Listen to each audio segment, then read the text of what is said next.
10th class बेटा metal and non metal chapter करा रहे थे, उसमें बस लास्ट में थोड़ा सा ही बचा हुआ था, ठीक है। तो लास्ट में 3 टॉपिक मैंने करवाने थे। एक तो है उनमें ब्लास्ट फर्नेस।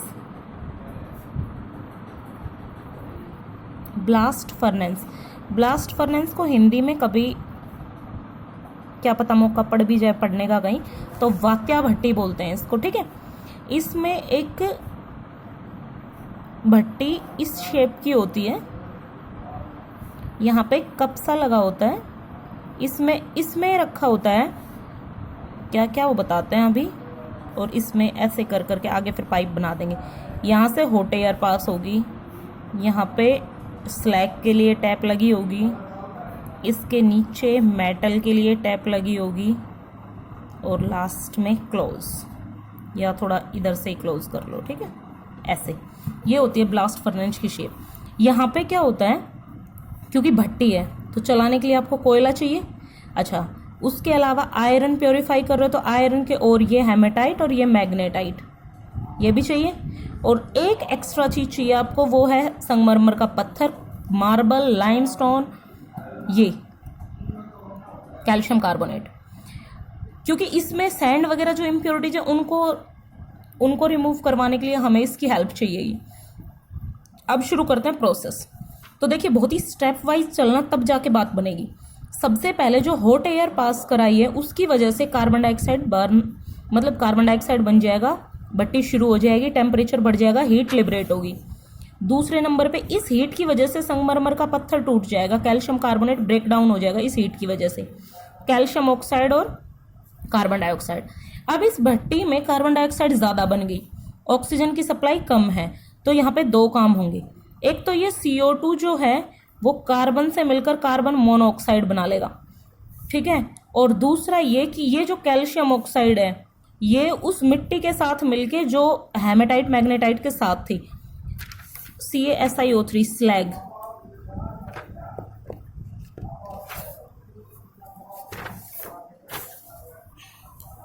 CaSiO3 स्लैग है ये, ठीक है, स्लैग बना लेगा। तो देखिए सबसे पहला क्या हुआ कि कार्बन ने ऑक्सीजन की प्रेजेंस में कार्बन डाइऑक्साइड बनाया, हीट लिबरेट हुई, उस हीट की वजह से संगमरमर का पत्थर टूट गया, कैल्शियम ऑक्साइड। स्टेप वाइज चलो ना, आपने जो जो चीजें रखी होंगे सबके यूज देखते चलो। हॉट एयर पास कराई, उसकी वजह से कार्बन बर्न होना शुरू हो गया, इसकी वजह से कैल्शियम कार्बोनेट 2 चीजों में टूटा, कैल्शियम ऑक्साइड और कार्बन डाइऑक्साइड, वो दोनों अलग अलग रास्ते निकल लिए। कार्बन डाइऑक्साइड कोक के साथ कार्बन मोनोऑक्साइड में, और कैल्शियम ऑक्साइड इनमें जो मिट्टी प्रेजेंट थी, सिलिका प्रेजेंट था, उसके साथ कैल्शियम सिलिकेट बना के स्लैग बना के। अब आपके पास क्या है, ये दोनों चीजें हैं और कार्बन मोनोऑक्साइड है, बस तो रिएक्शन हो गई। Fe2O3 plus carbon monoxide gives Fe molten state में, और साथ ही CO2, बैलेंस नहीं किया आप कर लेना, ठीक है। CO2, अच्छा हमने कार्बन भी रिड्यूसिंग एजेंट और कार्बन मोनोऑक्साइड भी, फिर हमको, और सुनो अगर कंपेयर करवा लेना ऐसे तीनों में कौन, तो जिस ऑर्डर में लिखा है ना उसी ऑर्डर में, ऐसे कार्बन ज्यादा, फिर कार्बन मोनोऑक्साइड, फिर हाइड्रोजन, ठीक है। इन हाइड्रोजन से दोनों ज्यादा रिड्यूसिंग एजेंट है। अच्छा उसके बाद बारी आती है ये, लेकिन लो टेम्परेचर पे होता है ये, हाई टेम्परेचर पे carbon monoxide better reducing agent है हाइड्रोजन के कंपैरिजन में या कार्बन के कंपैरिजन में, ठीक है। हाइड्रोजन का तो कोई रोल ही नहीं है, वो तो मतलब इनसे कम रिएक्टिव है ही। इन दोनों की बात हो रही कार्बन और कार्बन मोनोऑक्साइड।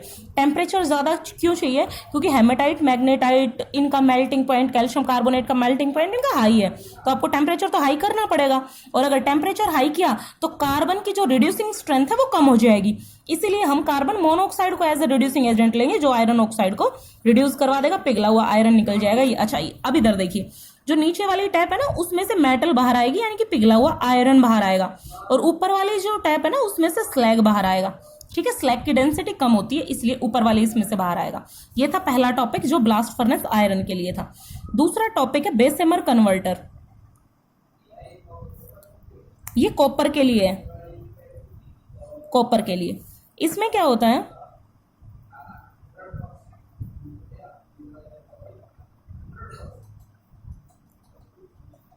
इसमें भी कॉपर के अंदर है ना, मतलब काफी ज्यादा कॉपर है, लेकिन उसके साथ उसमें copper oxide, copper sulphide, calcium oxide, iron oxide, ये एज अ इम्प्योरिटी प्रेजेंट है। अब देखो इन दोनों को तो जड़ से ही निकालना है, और इसमें से ऑक्सीजन निकालनी है और इसमें से सल्फर।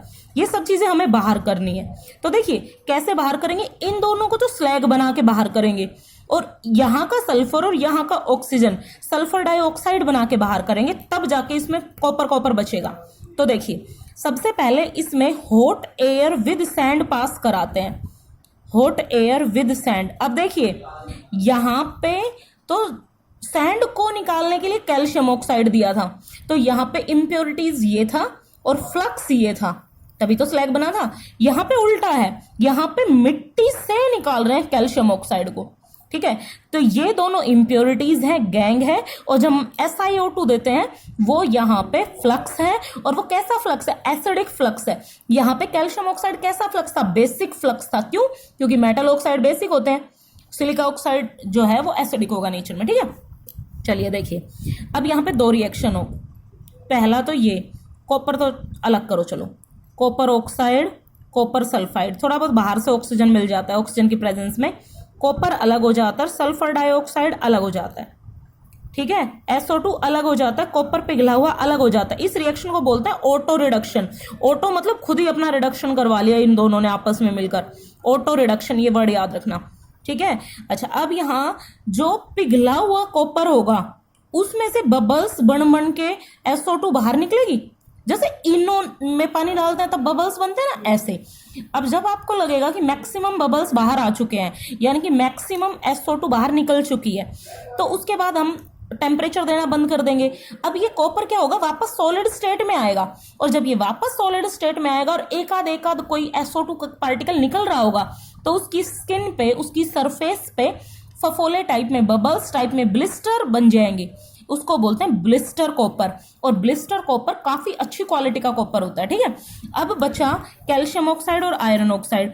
तो कैल्शियम ऑक्साइड जो है मिट्टी के साथ मिलके वही ऊपर वाली रिएक्शन CaSiO3 बना दिया, स्लैग बन के बाहर हो गया, और आयरन ऑक्साइड ने SiO2 के साथ मिलके फिर से FeSiO3 आयरन सिलिकेट बना दिया, ठीक है। तो ये है आपका बेसिमर कन्वर्टर कॉपर के लिए। कॉपर की स्किन पे ब्लिस्टर बन जाते हैं जो कि ब्लिस्टर कॉपर है। और उसके बाद आता है हेल-होराल्ड प्रोसेस एल्यूमिनियम के लिए।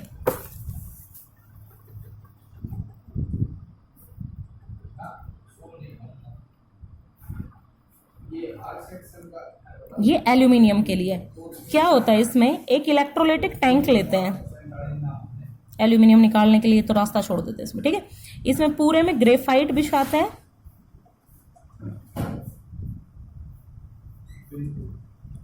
और इसमें कार्बन रोड जो है, एक इलेक्ट्रोड तो ग्रेफाइट से बनेगा और एक इलेक्ट्रोड कार्बन रोड से बनेगा। ये सारी कनेक्ट है, इनको इलेक्ट्रिसिटी के थ्रू कनेक्ट कर देंगे इससे, ठीक है। अब जो ग्रेफाइट है वो यहाँ पे कैथोड है, और जो ये रोड्स हैं ये एनोड है, ये घिसेंगी, ठीक है। अब इसमें टैंक में हम क्या क्या डालते हैं, एक तो एल्यूमिनियम का और बॉक्साइट एल्यूमिना यानी कि, ठीक है, जिसको हमने कंसंट्रेटेड कर लिया था बेयर प्रोसेस से, लेकिन इसका मेल्टिंग पॉइंट हाई होता है। इसके मेल्टिंग पॉइंट को कम करने के लिए हम इसमें एल्यूमिनियम का ही दूसरा और क्रायोलाइट डालते हैं, क्रायोलाइट Na3Al(F6), और उसके साथ इसमें थोड़ा सा फ्लॉस्फर भी डालते हैं CaF2। इसकी वजह से इसका मेल्टिंग पॉइंट और डिक्रीज हो जाता है, बस इलेक्ट्रिसिटी पास कराते ही मेल्ट हो जाता है ये। तो अब इसमें कार्बन की रोड तो है ना, वो कंज्यूम होंगी। देखिए अगर आप ये इलेक्ट्रोलाइसिस करा के पूरा प्रोसेस करा रहे तब ही ये कार्बन जो है एल्यूमिनियम मोल्टन स्टेट में बाहर हो जाएगा और CO2 इसमें से निकल जाएगी बबल्स बन बन के। लेकिन अगर ये विदाउट टेम्परेचर, विदाउट हीटिंग आप ये रिएक्शन कराते तो यहाँ एल्यूमिनियम नहीं आता, एल्यूमिनियम कार्बाइड आता, एल्यूमिनियम कार्बाइड, ठीक है। बहुत इंपॉर्टेंट रिएक्शन आती है, ये रिएक्शन ऐसे चेंज हो जाती, ये इधर से एल्यूमिनियम कार्बाइड आता, ठीक है, एल्यूमिनियम नहीं निकलता। चलिए अभी फिलहाल इसको काट देते हैं। एल्यूमिनियम क्वेश्चन आता है कि कार्बन एल्यूमिनियम ऑक्साइड का रिडक्शन क्यों नहीं करवा पाता, क्योंकि एल्यूमिनियम उससे बेटर रिड्यूसिंग एजेंट है। अच्छा एक चीज और, एलिंगन डायग्राम पढ़ोगे कि कौन किसको रिड्यूस करवा पाता है, ठीक है, उसके साथ स्टील के टाइप पढ़ोगे। एलिंगन डायग्राम में जो ऊपर है वो कर्व नीचे वाली का रिडक्शन करवा सकती है, यानी कि ये बेटर रिड्यूसिंग एजेंट हो गई ना एलिगेंट डायग्राम में। अच्छा, स्टील के टाइप आते हैं, मैंने आपको 3 टाइप कराए हैं, ध्यान से पढ़ लेना उनको, एनेलिंग, क्वेंचिंग और टेम्परिंग। इसमें क्या होता है, एनेलिंग का सुन लो सबसे पहले। एनेलिंग में ना शुरू में स्टील को हीट करते हैं स्ट्रोंगली, हीट स्ट्रोंगली, बहुत ज्यादा गर्म होने पर कूल स्लोली, धीरे धीरे कूल करेंगे, इस वजह से वो सॉफ्ट बनती है, डक्टाइल बनती है, ठीक है। अच्छा, क्वेंचिंग में क्या करते हैं, इसका एकदम उल्टा करते हैं, हीट स्लोली और कूल क्विकली, और इसमें जो स्टील बनेगी वो हार्ड बनेगी और उसके साथ वो ब्रिटल बनेगी, टूट जाएगी। टेम्परिंग इन दोनों का मिक्सचर, कैसे, हीट क्वेंच्ड, और उसको रेडनेस से पहले ही हीट कर लेना है, मतलब रेडनेस तक नहीं जाना है। तो हम यूं कहें कि स्लोली हीट किया है, हीट बिलो रेडनेस, तो ज्यादा हीट भी नहीं किया। देखिए इसमें बहुत स्ट्रोंगली हीट कर रहे थे ना, इसमें ज्यादा हीट नहीं कर रहे थे, धीरे धीरे हीट कर रहे थे। तो इसमें हीट बिलो रेडनेस, ज्यादा हीट नहीं किया और धीरे धीरे ही कूल किया है, तो इसमें जो बनेगी स्टील वो ना ज्यादा हार्ड होगी ना ज्यादा सॉफ्ट, ठीक है। एक इसमें मेटालिक बॉन्ड और आयोनिक बॉन्ड में डिफरेंस पता होगा आपका। मेटालिक बॉन्ड में क्या होता है बेटा, मेटल्स जो है ना वो इलेक्ट्रॉन लूज करके कैटायन की फॉर्म में होते हैं। मान लिया ये मेटल की शीट है, तो क्या होगा, मान लिया हम सोडियम की बात करते हैं, Na positive electron, Na positive electron. अब देखिए इनकी सबकी आपस में अट्रैक्शन है, ये यहां से अट्रैक्टेड है, ये यहां से अट्रैक्टेड है, ये यहां से अट्रैक्टेड है, ये यहां से अट्रैक्टेड है, ये यहां से अट्रैक्टेड, ये सारे में अट्रैक्शन ही अट्रैक्शन। हालांकि रिपल्सिव फोर्स हो सकती है, जैसे कैटायन एक दूसरे के, लेकिन वो आएंगे क्यों, वो दूर हो जाएंगे। तो इस तरह से अट्रैक्टिव फोर्स ज्यादा होती है, इसलिए मेटल्स का मेल्टिंग पॉइंट हाई होता है। और आयोनिक, देखिए मेटालिक बॉन्ड में क्या क्या मिला, कैटायन और इलेक्ट्रॉन, जबकि आयोनिक बॉन्ड में क्या होता है, कैटायन और एनायन, कैटायन के साथ एनायन। अच्छा, अब बारी आती है, मैंने आपको कोयले की किस्में करवाई थी और आयरन की किस्में। आयरन में पिग आयरन सबसे हल्का होता है क्योंकि उसमें इंप्योरिटी सबसे ज्यादा होती है, फिर कास्ट आयरन और फिर road iron, WROUGST, road iron. और इसमें क्या बोलते हैं, डिप्रेसेंट करवा दिया था। कोयले की किस्में सुन लो, पीट कोयल सबसे हल्का, लिग्नाइट उससे अच्छा, पीट में 60%, ये सब कुछ मैंने आपको सेंड किया हुआ है ऑलरेडी, ठीक है। बिट्यूमिनस लिग्नाइट से भी अच्छा, और एंथ्रेसाइट सबसे अच्छा कोयला होता है, उसमें सबसे ज्यादा कार्बन कंटेंट होता है। तो इस तरह से। अच्छा, सिंदूर का मैंने करवाया था, रेड लेड ऑक्साइड होता है, Pb3O4। तो ये कुछ एक चीजें हैं, मैं आपको ऑलरेडी सेंड कर चुकी हूँ, डिप्रेसेंट पढ़ लेना। NaCN डालते हैं PbS और ZnS के केस में, तो वो ZnS के साथ कंबाइन हो जाता है, PbS के झाग बन के ऊपर आ जाते हैं। एक दो बीमारियां भी सेंड की थी, किसकी वजह से कौन सी हो रही थी, आयरन वाला याद होगा आपको, ठीक है। तो बेटा तैयारी करना, कल माइनर है उसकी अच्छी सी, थोड़ा सा जितना हो सकता था मैंने आपको रिवीजन करा दिया इस चैप्टर।